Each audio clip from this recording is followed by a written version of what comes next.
what I loved doing kind of in the process of having the blog and then the podcast and the coaching is to dive into the science behind clutter and how it really affects us, not just anecdotally like, oh, my clutter's stressing me out. Right. And there's actually a direct connection between clutter and the stress hormone cortisol. So our cortisol levels actually rise. And there are a couple studies about this, but they took saliva samples of women giving tours of their home.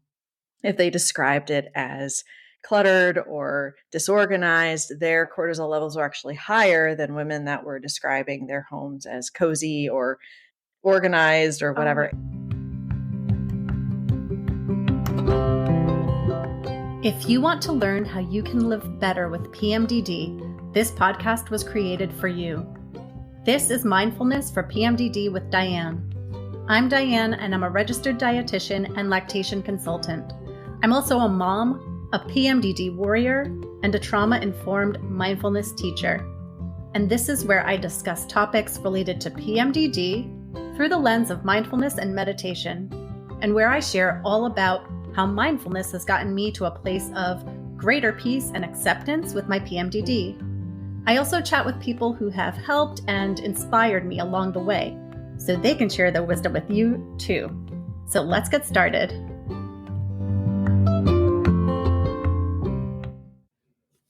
This podcast is not a substitute for psychological therapy or medical advice.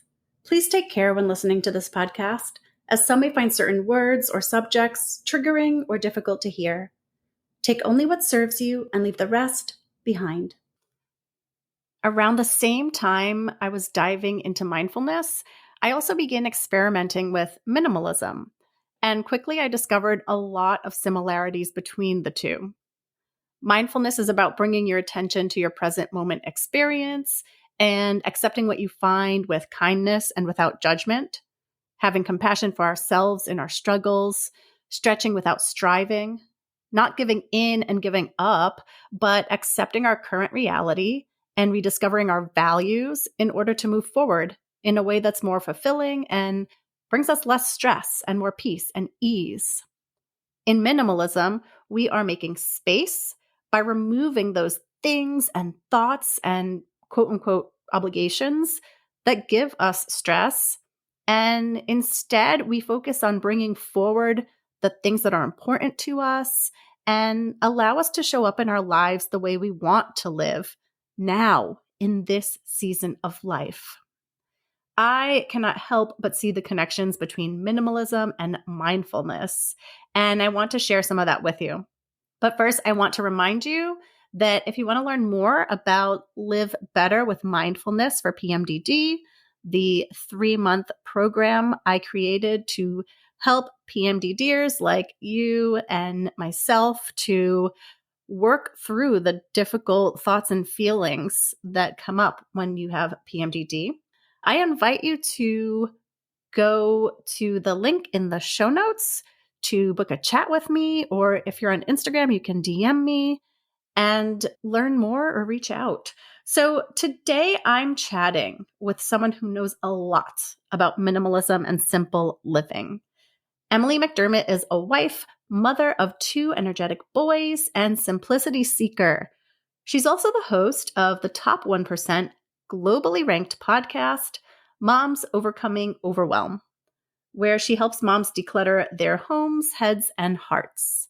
Emily enjoys writing poetry, dancing, and eating peanut butter out of the jar. Welcome, Emily. Thank you so much for having me. Yeah, thank you so much for being here. I know, I'm so excited. I'm so thrilled to have you. When I found your podcast, it just resonated so much with me because it reminded me a lot about my early introduction to minimalism and simple living.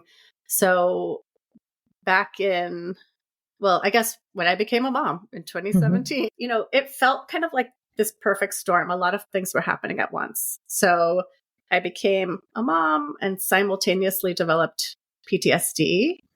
And then shortly thereafter developed PMDD. And then it was COVID. Wow. And it was, I was kind of juggling a lot of things and felt like I had a lot of stressors kind of thrown at me at once. And I discovered mindfulness, I think, for the first time on YouTube. Mm-hmm. And fortunately, the person I was following on YouTube introduced minimalism in this very kind of practical, friendly, non-judgmental, straightforward way. Yeah. And so I dove in, right? And I immediately was tackling, my closet and this and that. And what I discovered was that it really did help kind of remove the external sources of anxiety. Yeah. It kind of helped me to focus on the really important things and not also be so stressed and distracted, I guess, with all my things and unnecessary sources of anxiety around my home. And so, I mentioned to you earlier, I was doing my shopping the other day and I came across your podcast, and you were talking about a lot of the same things that were sort of revelations for me in my own journey. And I think you also had at one point an interview with someone with chronic illness. And I just thought, oh my God, I've got to have you on. So, Emily, I'm so glad to have you here. And I'm wondering if you would tell us a little bit about your own personal, mindfulness and simple living journey. Yeah, of course. Well, thank you again for having me. And my journey actually began with infertility. So I knew I wanted to be a mom, and my husband and I were trying and trying. It wasn't happening. So we were diagnosed with unexplained infertility, which is just, everything is working properly. You're just not getting pregnant.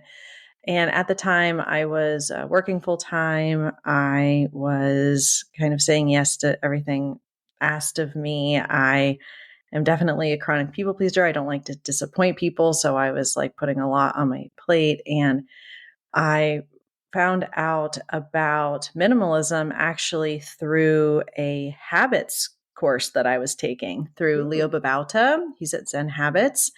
And I read the book, Everything That Remains by the Minimalists, who, it's funny what I do now, helping overwhelmed moms, but they're like two guys right. who wear black t-shirts all the time. You wouldn't think that would be the influence, but just what they were saying about how it was more than stuff and, living more intentionally and what that looked like. And I realized that if we were going to make room in our home, but also that emotional, mental room, which is also very important, that being able to clear what wasn't serving me anymore was going to be helpful. And it was. And I was able to focus on the in vitro fertilization protocol, which is pretty rigorous, your blood work and daily injections and all of this stuff. Yeah. And we were lucky enough to conceive our oldest via in vitro fertilization, which was great. And then ended up having our second as kind of a surprise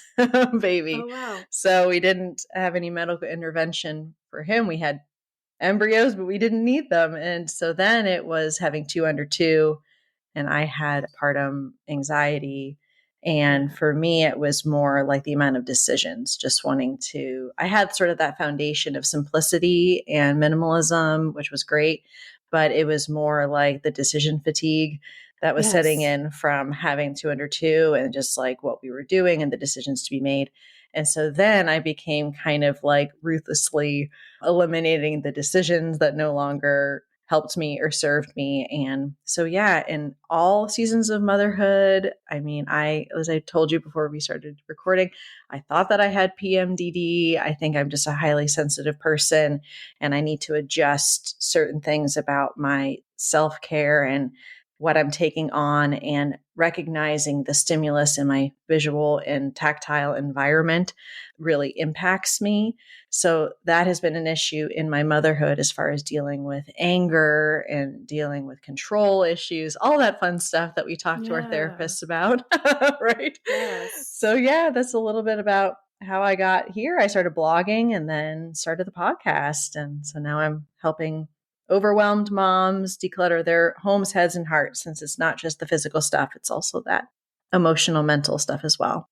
Yes. And I love that so much that you have introduced that concept right off the bat, which is that minimalism and simple living really isn't just about the things. Right. That's kind of what we think of at the outset or when we're first introduced to it. But really, ultimately, it's also about how about we feel inside, our thoughts, that the mental capacity that we have to deal with all the things we have to deal with. Especially as moms, right? Yes. Yes. Yeah. And oh my God, as a mom, that just kind of hits you like a ton of bricks, right? Like the change is just instant and it's enormous. Yeah. Yeah.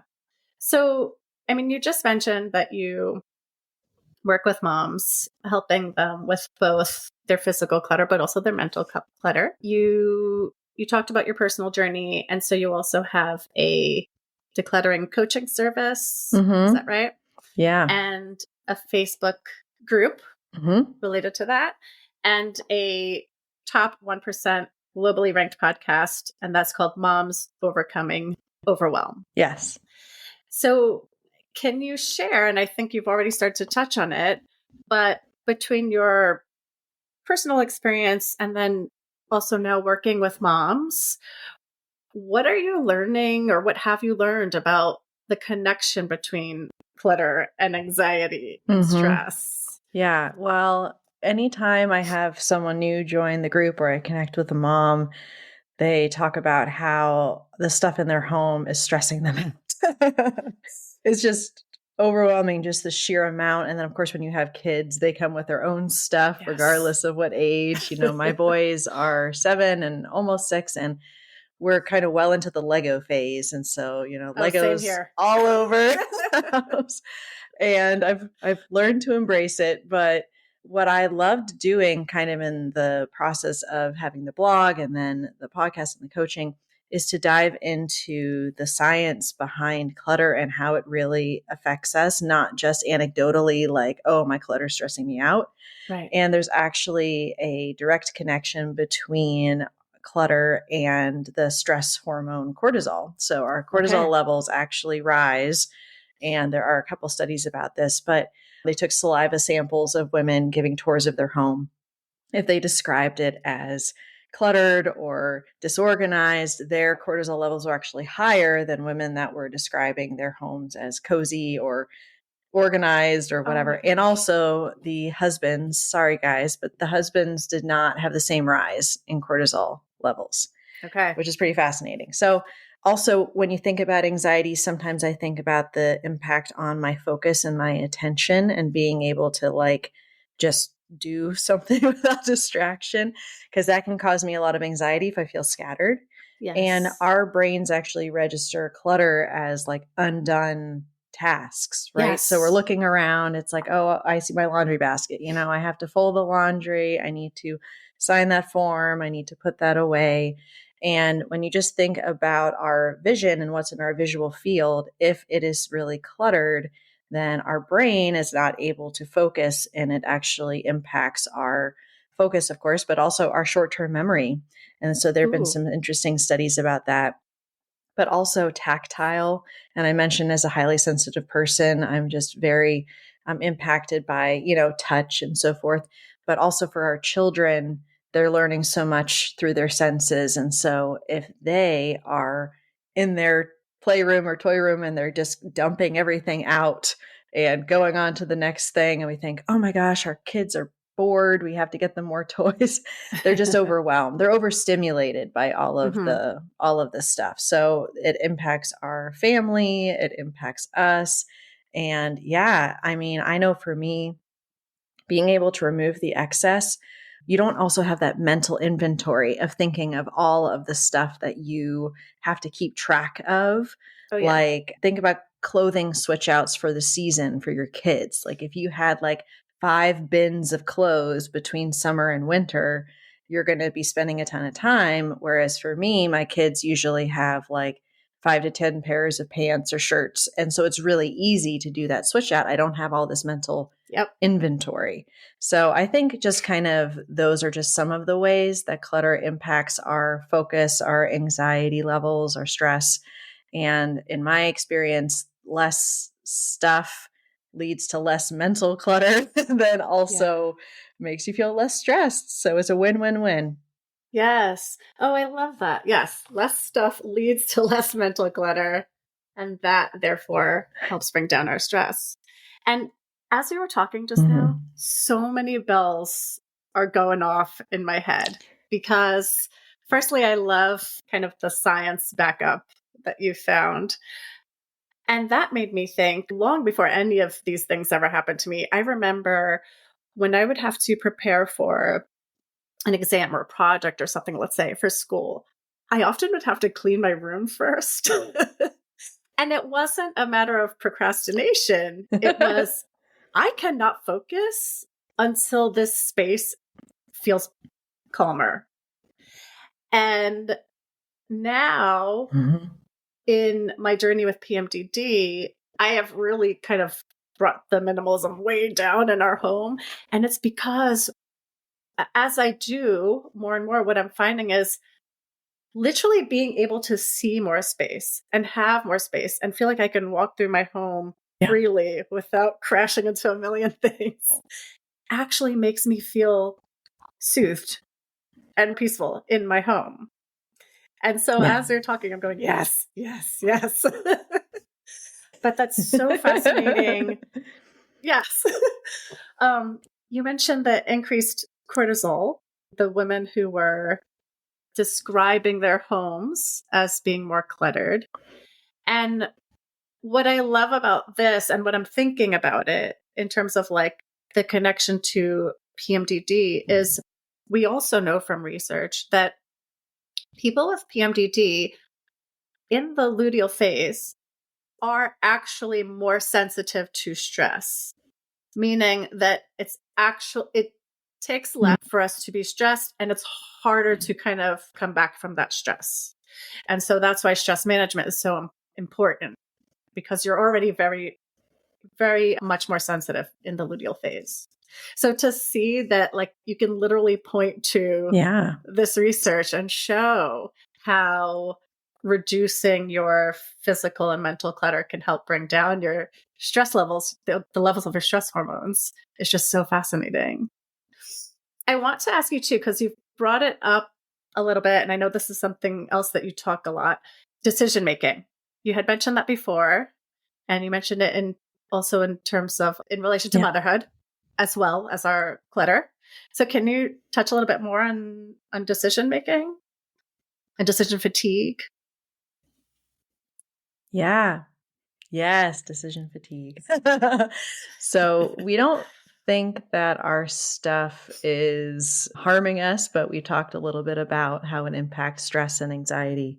And when we think about stuff and the more stuff we have, there's more choices that we have to make between our stuff. So I like to give the example of getting dressed in the morning, since everyone has that experience. And if I go into my closet and I have like 50 pairs of pants and 50 shirts and, 50 pairs of shoes, then my decision on what I'm going to wear is harder than someone that has like a capsule wardrobe and they have a very limited number of pieces as far as what they're wearing.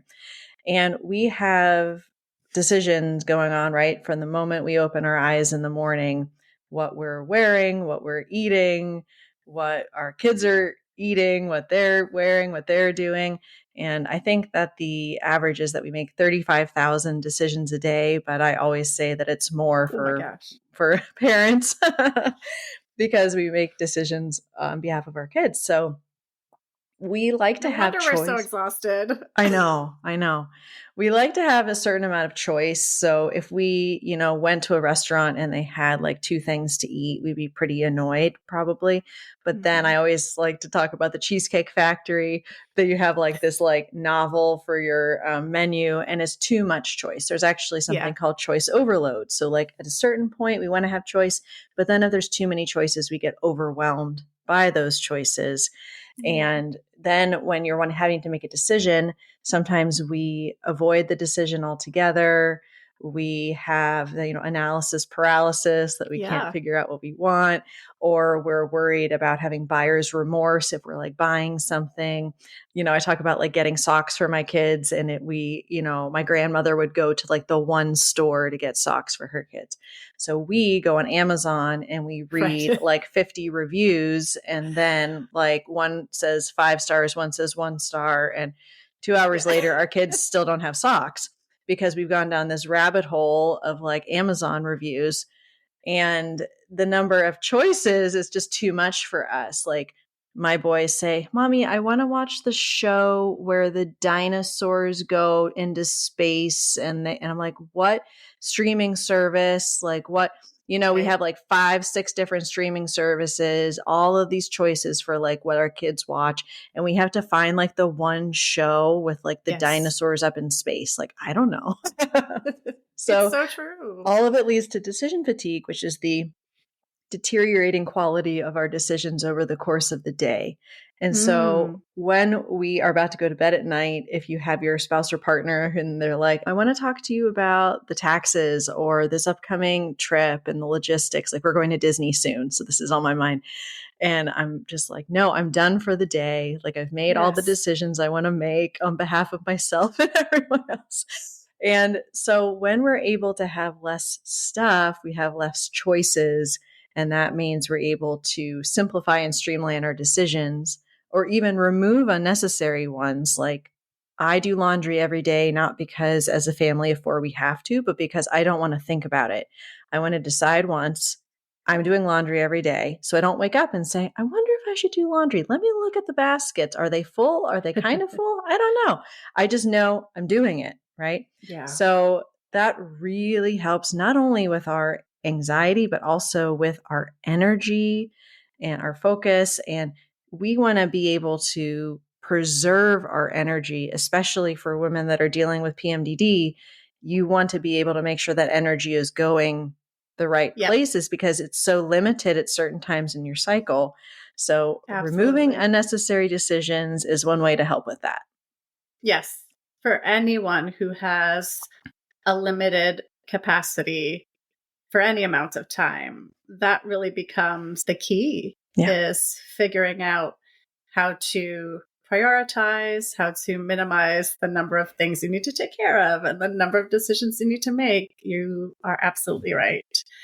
I want to highlight something you said, because yes, we all know about decision fatigue, and we've heard that term, and we know that feeling of getting to the end of the day and feeling like, "Oh, no, don't even, that's the conversation for another day. I'm not going there right now." But something else you said was, as we get further in the day, further along, and the decisions are racking up. Yeah. The quality of the decision making is going down the more and more fatigued we've become. Mm-hmm. That was huge, hearing that. I mean, I think we know that on some level, but I've never heard it explained that way, or that part highlighted, which I think is so crucial. I think if people understood that more, perhaps, I don't know, perhaps we'd be more compelled to try to decrease the number of decisions we have to make, right? Or decrease our mental clutter. Just real quick, the one thing I always like to think about is the ubiquitous, like, "Mom, what's for dinner?" And we're like, "Oh, Well, think about when that falls in the day, right? It's near the end of the day. And so we're not wanting to have to make a decision at 5 o'clock, or whatever. And so I actually interviewed someone for my podcast, and she wrote a book about making slow cooker meals for a year, like every day for a year, which is pretty cool. But just the thought is, like, in the morning, you have the energy and you just kind of throw it in the pot. And then your 5 o'clock self is really happy because you're not having to make a decision when you've experienced that decision fatigue after an entire day. So I feel like that for me, it's like when my kids come home from school at like 3:30, 4 o'clock, I'm already pretty much done for the day. And, and I don't want to give my kids like the scraps of what I have left. And so as much as I can preserve that energy and decision making, muscles and energy. Yes. I want to make sure to do that. Yes, I love that. Okay, so going on that same path then, because we're talking about different ways to simplify our decisions, and I feel like you've already thrown out so many nuggets, just kind of, stealthily. You're talking about, making meal planning simpler. You're talking about making laundry simpler, choosing what we're going to wear simpler. So if you'd like to, do you want to explore that a little more? Like talk about how we can, like the practical things we can actually do to help make decisions simpler for ourselves? Yeah, definitely. I mean, I think it's as easy as kind of starting with like what your normal day looks like and thinking about, things that really don't matter in the grand scheme that you could for a season. This is why I always say for a season, because people feel like they're getting boxed in, like, oh my gosh, I don't want to just have limited choices because they feel like trapped. But if you're able to look at it for a season, I'm going to have like a smoothie for breakfast, every day. And so I don't have to think about it, or always have leftovers. Like if you make that crock pot meal, you double it so that you're just going to have the leftovers for lunch the next day and you don't have to think about what you're having for lunch. I feel like meals is a big one, especially if you are responsible for what we're feeding our families, but also figuring out what I'm going to eat. And I would say for exercise or for movement, like for me, I do something, it's a YouTube thing where she posts every day and I just don't think about it. I don't come down and I'm on YouTube for like 30 minutes. Like, I want to do this workout. No, I want to do this workout. I just am like, no, this is what I'm doing for this season. I've decided once, and that's how I'm going to get, my movement in. Trying to think of some other examples. I mean, I feel like laundry, but also just kind of more like the chores or cleaning, just kind of knowing like, okay, we've decided once that I'm going to do a bathroom a day or, whatever it is. Not that you have to have like a rigid schedule, but just that you're freeing up your brain power for things that are more important. And I spoke to a mom of 10, and she is at Mama Systems, and she's all about, systems and everything. And I just loved it. They do the theme nights, but then it's not like so for food, not like it's so rigid. Like Taco Tuesday has to be like the same taco.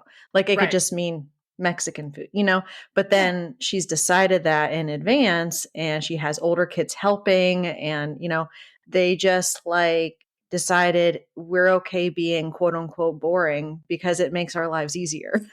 Yes. So just thinking where you can be boring and it's okay so that you can focus on the decisions that are really important. Like, okay, I have to be tracking my PMDD symptoms and that's really important. Or I need to make sure I'm focusing on this, going on with my child or whatever, the case may be. So I pride myself in being boring in the best way when it comes to simplifying and removing those unnecessary decisions. But it's not, right? Because it's more just a guide. Like you say, for example, with the example of the Taco Tuesday, it's not that you have to do the same exact taco every day. It's literally just kind of narrowing down the option in advance. So that now, within this frame, within these guardrails, I'll make more refined decisions. But it's alleviating so much stress in the process in making that one little kind of advanced decision. Yeah. I love the guardrails thing, by the way. I think about that often because it's not like you have to be on this exact path, whether that comes, you're talking about minimalism or, intentional living or simplifying or whatever it is. It's just guardrails around your life so that you're not having to spend the energy going all over the place, but there's still freedom. Like, I feel like one of the things that is counterintuitive is the freedom that you have within boundaries. And that goes within, for parenting as we're teaching our children. And so if we're able to say like, okay, well, this is what we're going to do as a family, but then within that boundary of we're only going to do one activity per kid, let's just say, then you get to pick what the activity is. It's just that we have decided our guardrail as a family is we're not going to do like 5 sports a piece, Exactly. For example. And I think to kind of like layer it with PMDD, there are 2 things you said that really stood out to me. One, you don't have to think about putting in these guardrails for forever. So you said take it one season at a time. And, I think you could even take it one cycle at a time if you wanted to look at it that way. Also, for PMDDers, figuring out meals or just kind of trying to feed ourselves at all or feed ourselves, something nourishing can be very challenging when we're at our worst. So finding ways to simplify that can be a huge help and a huge way of alleviating unnecessary stress, let's say, or external stressors. And it doesn't have to be, again, within that, simplifying meals, there's so many ways to do it. Find the way that works for you. Maybe it's prepping the meals in advance. Maybe it's, like you said, deciding we're going to do leftovers and doubling things, or doing the crock pot meal, having themes, but knowing, kind of acknowledging that this is a pain point. And then how can I make it simpler for myself moving forward? And putting in those guide rails can be such a way to lift such a huge amount of stress in a relatively simple way. Mm-hmm. Yeah. Right. And it has, at least in my life, it's had a huge impact. We think about the things that impact our stress and anxiety. And a lot of times we think about like external factors, I guess, but this is really like very simple switches that we can make in our day-to-day habits that can really like help us a lot. Yeah. So I have a sense that a lot of this is probably actually pretty similar for people specifically dealing with chronic illness. But I do know that, for example, in your Facebook group and on your podcast, you've chatted with some people who do live with chronic illness. And so I'm just curious if you have any particular takeaways you want to share, or, anecdotes or stories, or just anything you want to share about bringing in minimalism or simple living into a life where you perhaps are dealing with chronic illness challenges.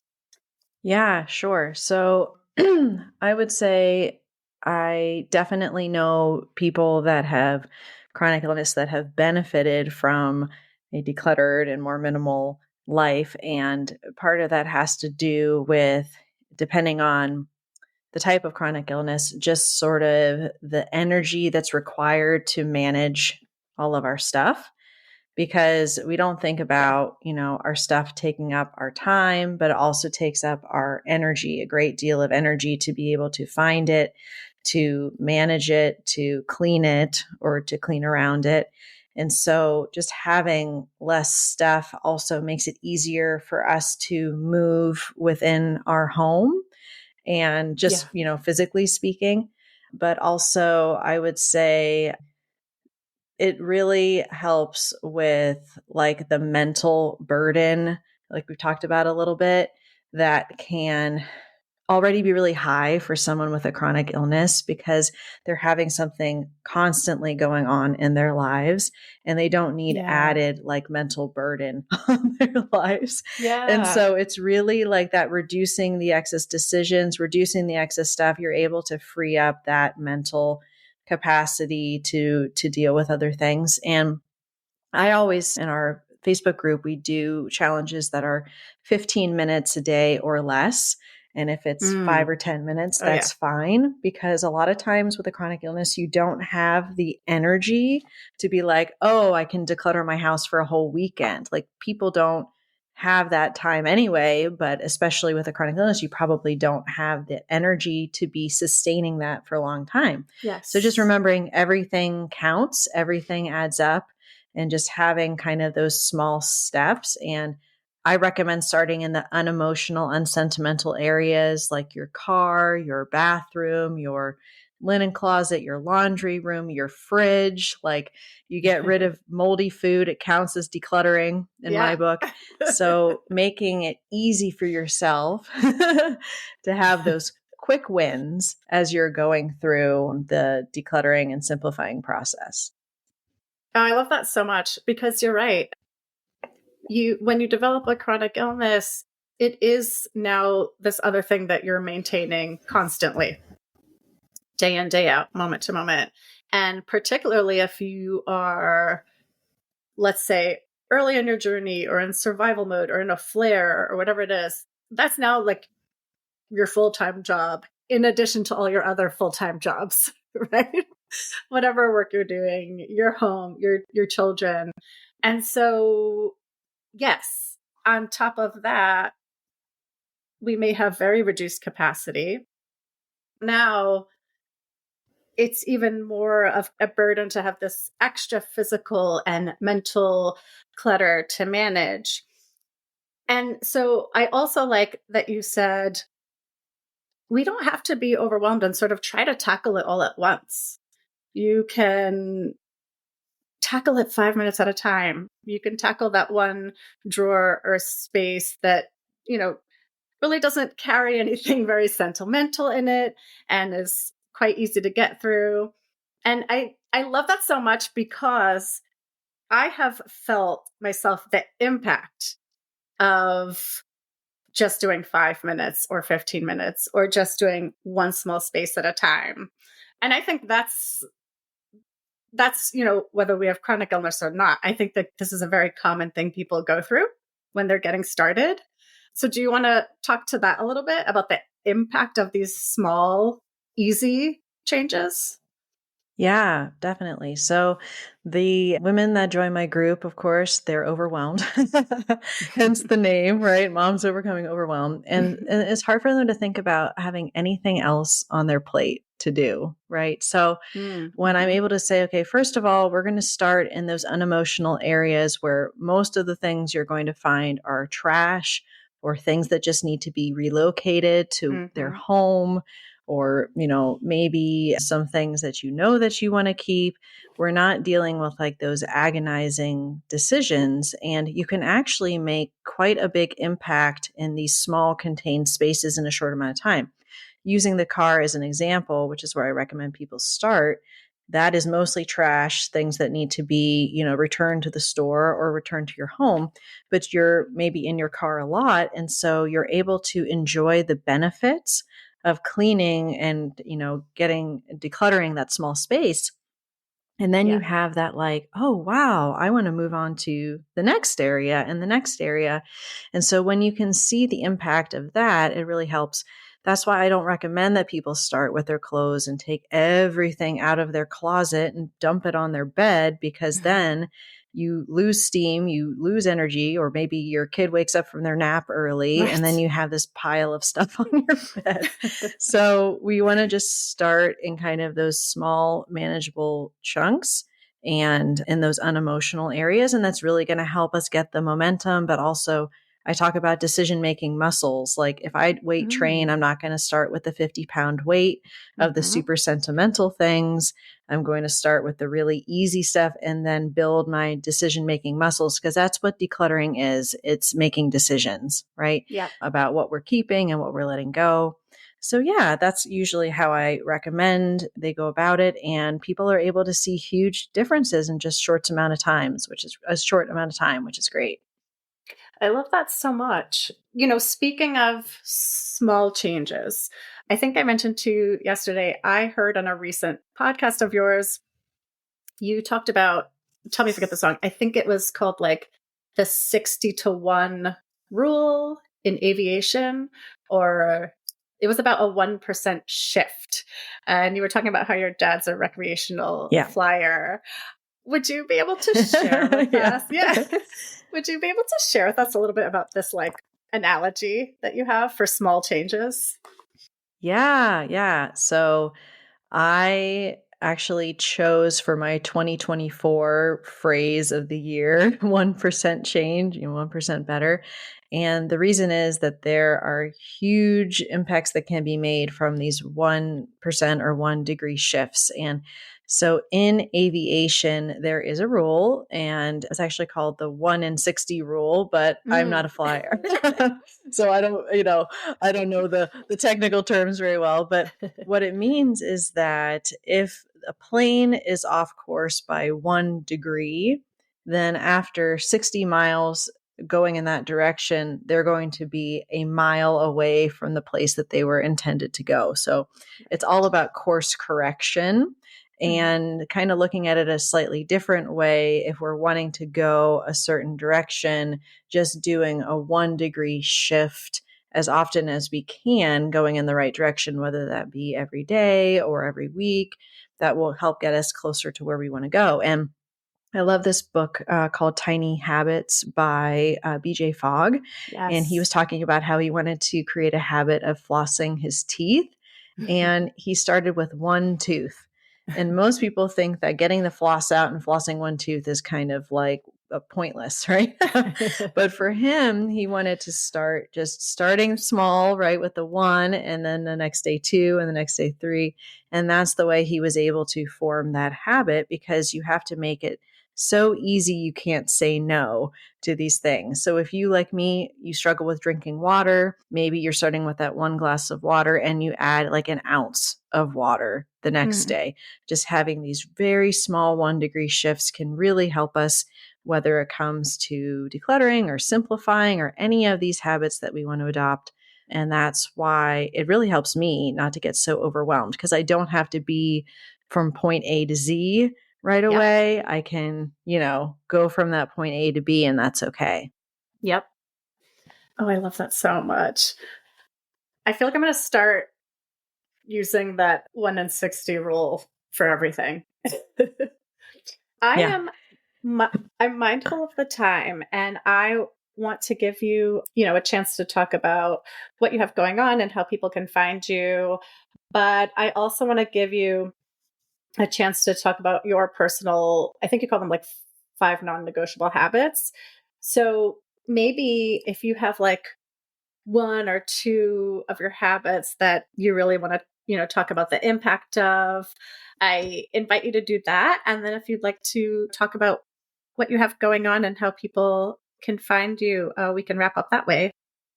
Yeah, that sounds great. So for my non-negotiable habits, these are really the things that help combat anxiety and overwhelm for me. And 2 of them that I would like to highlight would be doing daily resets. And so that would be like, for example, in my kitchen, after the boys have gotten on the bus and I've had my breakfast, just making sure I'm tidying up the kitchen and things are off of surfaces, usually the kitchen counters, the kitchen table. These are places that are dumping grounds for a lot of people. And so just being able to clear those. And, when I get ready, I want to make sure I do a bedroom reset. So it's these very short, like getting things back the way that you want them to be before you move on to the next thing. And it's helpful for us to teach our kids as well. So that's one. And I think another one just similar to this is that everything has a home. And that's something we can also teach kids pretty early on.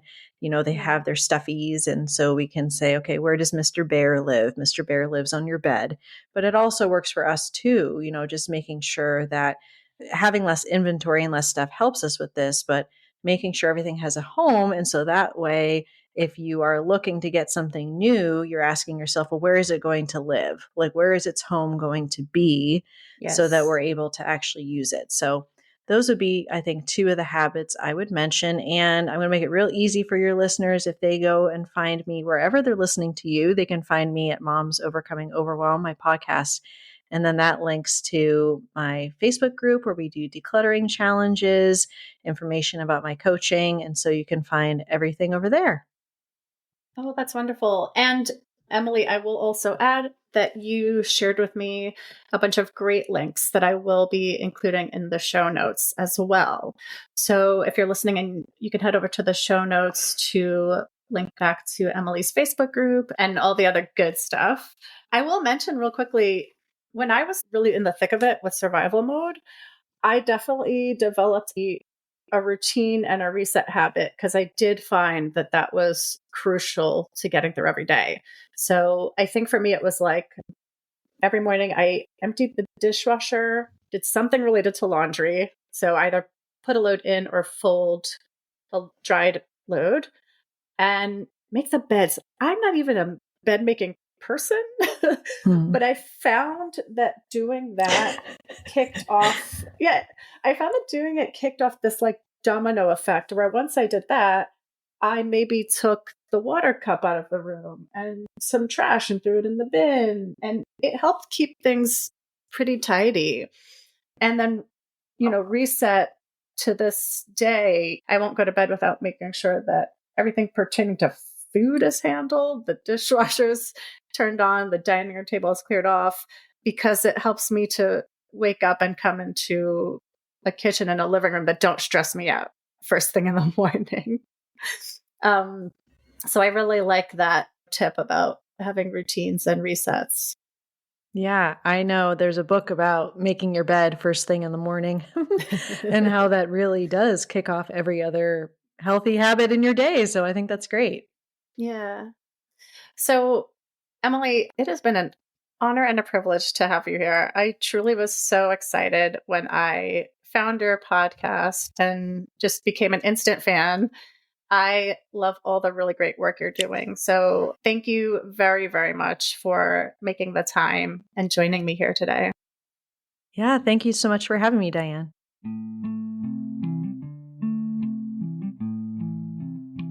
Thank you so much for listening. If you liked the show, please subscribe wherever you get your podcasts.